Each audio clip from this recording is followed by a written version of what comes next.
Are you ready for the play that will change the Commanders forever? Adam Peters just dropped the first bombshell. A Super Bowl champion cornerback is coming to DC to turn this defense into a pack where NFC WR1S will drown. Do you know what this means?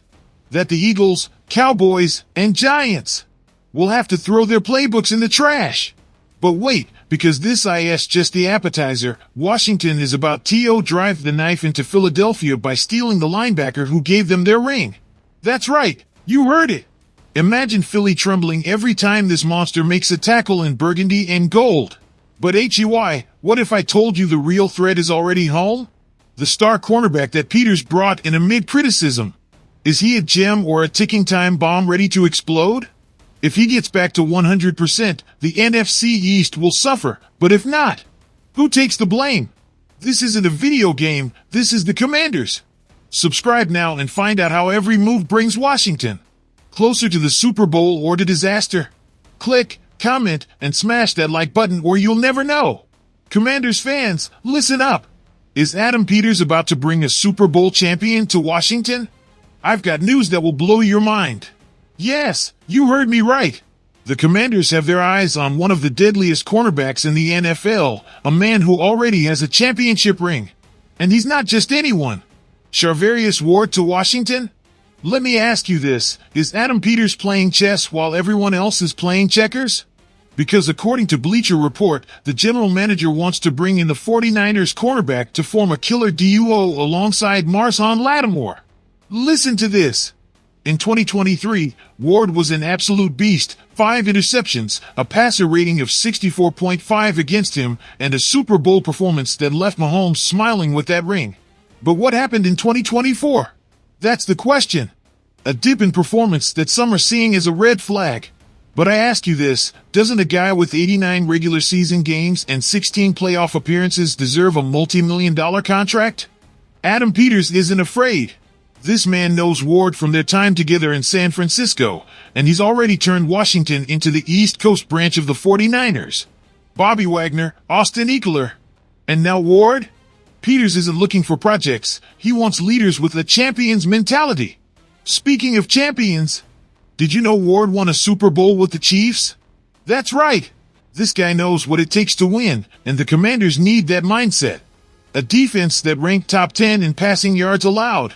Just imagine what it could look like with Ward and Lattimore locking down receivers like A.J. Brown or C.D. Lamb.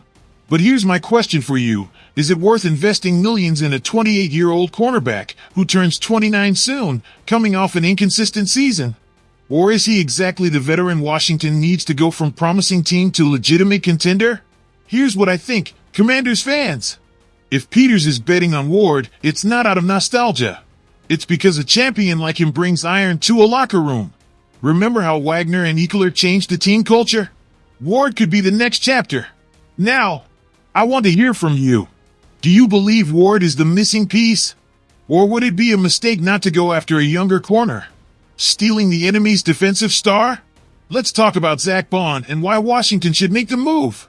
I'm telling you right here, right now, Commander Nation. Are you ready to watch the Washington Commanders shake up the NFC East? Because this isn't just a rumor, it's an opportunity. What if the mastermind behind the defense that just won the Super Bowl with the Eagles came to Washington? I'm talking about Zach Baun, the linebacker Philadelphia can't afford to lose. But we can take him from them.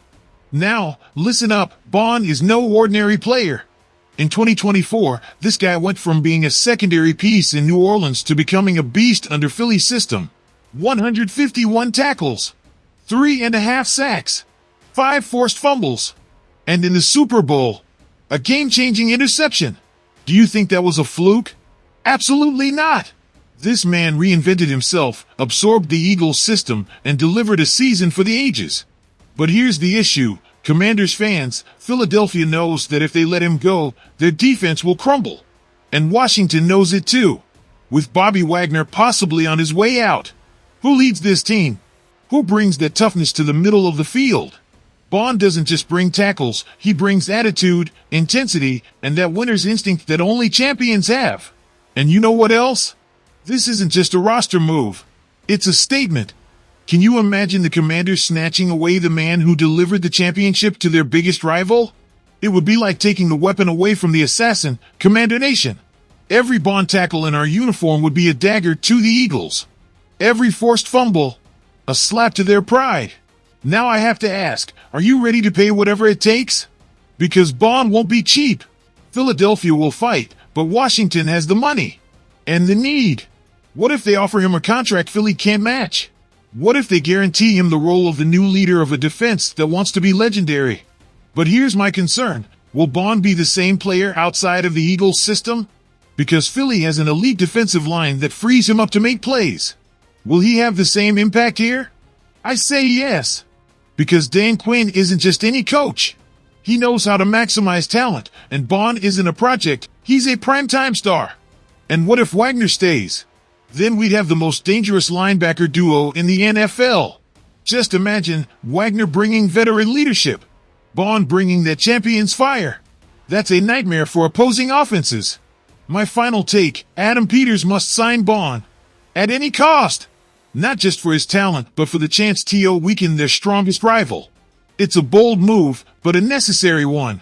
Washington can't just rebuild anymore. It's time to win trophies.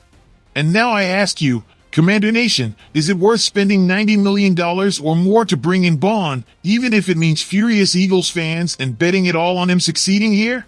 What's going on with Marshawn Lattimore, Commanders? Why did Adam Peters risk capital and money on a cornerback who has barely shown his level in DC? Now I'll tell you what no one else wants to say. First, the context. Lattimore arrived in Washington with a hamstring that haunted him like a curse. He played 2 regular season games, returned in the playoffs, and what did we see? A shadow of the Pro Bowler that dominates receivers. Was the trade a mistake? Some criticize it, but I tell you, wait, because this is more strategic than it seems. John Keim, the ESPN insider, revealed Peters' master plan. Do you know why they made this move? Because the 2025 free agent class for cornerbacks is thinner than Tom Brady's timeline. Peters already knew that DJ Reed and others would be available, but none had Lattimore's pedigree. Do you think Peters gives away draft picks on a whim? No, folks! He builds teams thinking about 2025, 2026. About a defense that dominates the NFC. And you know what else? Lattimore is no ordinary player. He was a first-round pick, 4-time Pro Bowler. When he's healthy, he's a lockdown. Against New Orleans and Detroit, he reminded us why Peters wanted him. He shut down WR1 as if they were rookies. The problem isn't his talent. It's his damn injury. But hey, who here hasn't had a bad year? Didn't Patrick Mahomes have a down season before winning another Super Bowl? Of course he did. Now, I ask you, do you think Peters made a mistake by not cutting him to save on the cap? I tell you no. Cutting him would be giving up, and Peters did not build this team to give up. Lattimore needs a healthy offseason to adapt to Dan Quinn's scheme, and he will be that nightmare for QBs again. Or did you forget how Josh Norman revived his career here? But be careful, this doesn't mean Washington ignores free agents. If Noah Igbinoghene or Benjamin St. just don't improve, Peters will sign someone. But thanks to Lattimore, they are not desperate. Do you understand the genius? They won't spend millions on an average cornerback. They already have an elite one, he just needs time. And here's my final argument, Adam Peters transformed this team from a joke to a contender in 1 year. Do you think a setback with Lattimore will stop him? I don't. This man brought in Jaden Daniels, rebuilt the line, and now bets on a cornerback with something to prove. Risky? Yes. But what great team doesn't take risks? And now I ask you, Commanders fans, if Lattimore returns to 100% in 2025, will he be the most decisive cornerback in the NFC East? Or should Peters have cut ties and signed a free agent? Commander Nation, it's time for your voices to be heard in the comments. Ward in Washington, a masterful acquisition or a strategic mistake? The arrival of Charvarius Ward brings experience, but some demand bets on young talents. Do you think Ward is the key reinforcement to stabilize the secondary, or should the team prioritize a young cornerback with long-term potential? Blake Bond, $90 million that infuriates Philadelphia, or an investment that will make history? Stealing a figure from the Eagles is always controversial. Is it worth spending a record amount on Bond, even if it intensifies the rivalry with Philadelphia and increases the pressure on his shoulders? Lattimore 2025, the hero who will dominate the NFC East, or a risky bet? If Marson Lattimore regains his top form after the injury, he could be crucial. But was it smart to trust his return, or should Adam Peters have looked for a free agent with fewer questions? Your opinion decides the future of the Commanders. Share your answers below. Ward, Bond, or Lattimore? Which move will define the 2025 season? Don't miss out on the conversation. Subscribe to the channel, activate notifications, and join the most loyal NFL family. Together we will build the new legacy of Washington. And remember, hail to the Redskins!